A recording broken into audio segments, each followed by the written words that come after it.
माननीय सदस्य श्री सुदामा प्रसाद जी। धन्यवाद सभापति महोदया, आपने बोलने का मौका दिया। जन विश्वास विधेयक 2026 दरअसल आम आदमी की छोटी छोटी गलतियों की आड़ में बड़े लोगों के आपराधिक सजा को माफ़ करवाने का एक विधेयक है, इसलिए मैं इसका विरोध करता हूं।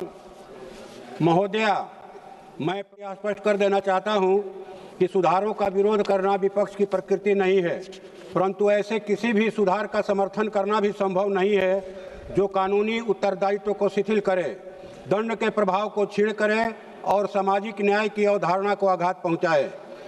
आज जन विश्वास का जो नारा दिया जा रहा है वह मुझे कहीं न कहीं सामान्य नागरिक का विश्वास नहीं बल्कि सशक्त वर्ग की सुविधा प्रतीत होता है।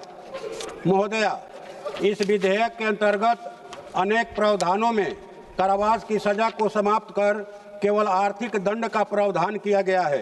आज के आर्थिक परिदृश्य में जहां बड़ी कंपनियों का कारोबार लाखों करोड़ रुपए में है, वहां सीमित राशि का जुर्माना उनके लिए दंड नहीं बल्कि एक व्यावसायिक व्यय बन जाता है।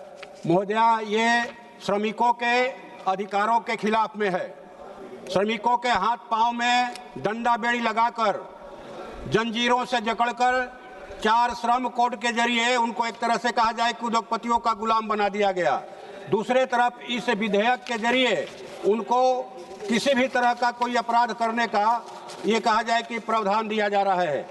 मैं मंत्री जी से पूछना चाहता हूं कि क्या सरकार इस देश में दंडात्मक व्यवस्था को भुगतान आधारित अनुपालन में परिवर्तित करना चाहती है?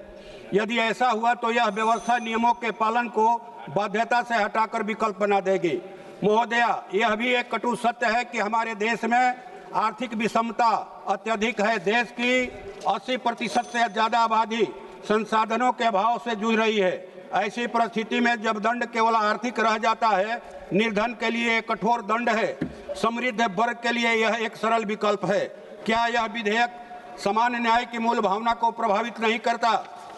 महोदया, अब जो है ये कहा जा रहा है कि कोई एक सेकंड महोदया, कि कोई किसी किसान के खेत में किसी की बकरी पर जाए, गाय चर ले, तो उसको पहले सजा का प्रावधान था। तो ऐसे मामूली गलती करने वाले लोगों की आड़ में ऐसे लोगों को सामने रख करके जो बड़े लोग हैं, जो बड़ा अपराध करते हैं, उनको पैसा देकर मुक्त करने का ये प्रावधान है, अधिनियम है, इसलिए मैं इसका विरोध करता हूं। धन्यवाद। माननीय